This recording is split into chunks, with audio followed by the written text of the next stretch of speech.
Assalamualaikum warahmatullahi wabarakatuh. Good morning, student. How are you today? I hope you all fine. Okay, today we'll be study mathematics about handling data. Atau kita hari ini akan belajar tentang mengolah data. Nah, data itu adalah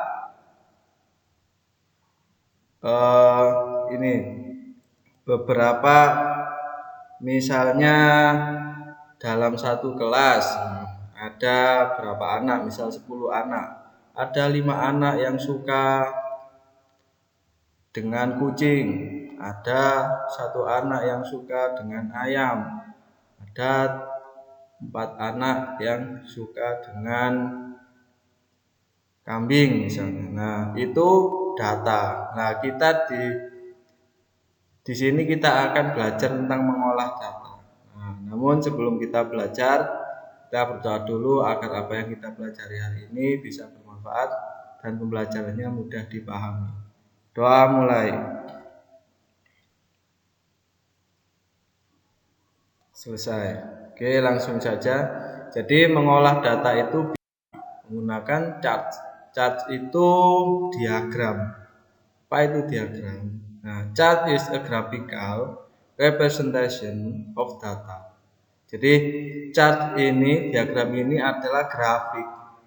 Grafik yang merepresentasikan data, yang menunjukkan data itu bagaimana. In which the data is represented by symbol, such as bars in bar chart, lines in line chart, or slice in pie chart. Nah, data ini disajikan dalam simbol. Simbolnya itu bisa berbentuk bars. Bars itu batang. Ya, jadi bar chart itu diagram batang. Line in line chart. Line chart itu diagram garis. Or slice in pie chart. Pie chart itu adalah diagram lingkaran. Nah, ini contohnya ini bar chart. Nah, ini contohnya bar chart. Ini pie chart. Ini line chart. Nah, ada beberapa cara untuk mengolah data atau merepresentasikan data. Nah, yang hari ini kita pelajari adalah bar chart atau bar graph. Bar graph atau bar chart ya. Bar chart atau diagram batang. A bar chart is a graph with rectangular bar. Jadi bar chart ini dengan rectangular. Rectangular itu kotak. Jadi nanti bentuknya batang seperti batang tadi ya contohnya. The graph usually compare different category. Jadi grafiknya ini ada dua kategori biasanya. Dua kategori. Although the graph can be plot vertically, bisa secara vertikal atau ke atas ya, vertikal itu ke atas, or horizontal atau menyamping. Nah, the most usual type of bar graph is vertical. Tapi yang biasanya digunakan atau sering digunakan itu yang vertikal. Nah, the horizontal atau sumbu X ya, horizontal itu yang ke samping. Nanti ada contohnya nanti. Yang sumbu X atau yang ke samping itu biasanya berisi kategorinya apa. Misalnya tadi dalam satu kelas 10 anak ya, suka kucing, ayam, dan kambing. Nah, yang sumbu X-nya yang ke samping itu kambing, ayam, sama kucing. Jadi kategorinya apa?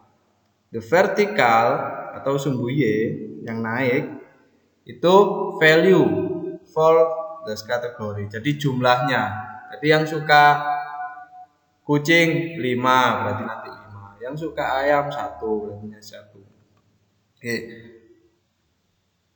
Bar graph is useful for looking at a set of data and making comparison. Jadi membandingkan dalam satu kelas itu berapa sih yang suka kucing, berapa sih yang suka kambing. Nah, nanti disajikan dalam bar chart.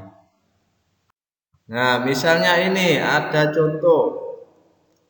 Dalam satu kelas ada 18 anak. Nah, 18 anak ya ini ya. Nah, dari 18 anak itu ini ya, ini barcat, contoh barcatnya. Oke.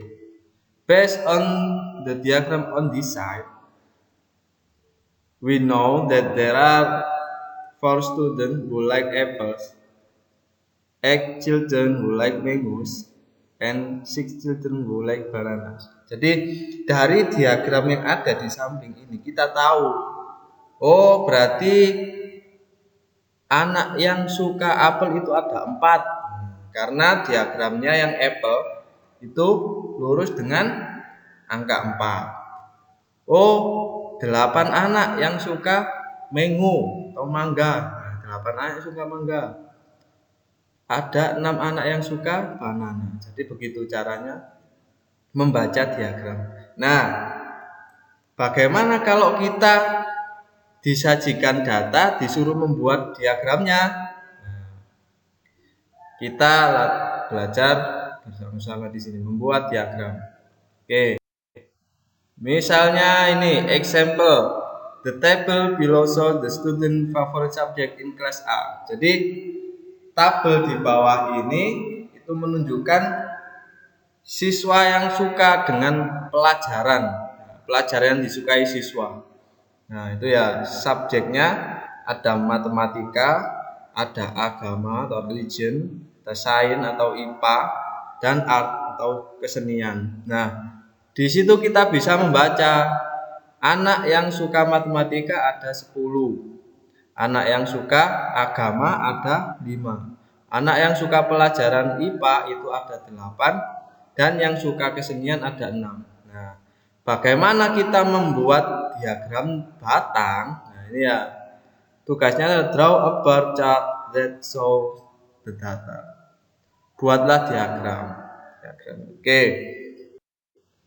Yang pertama kita buat garisnya dulu.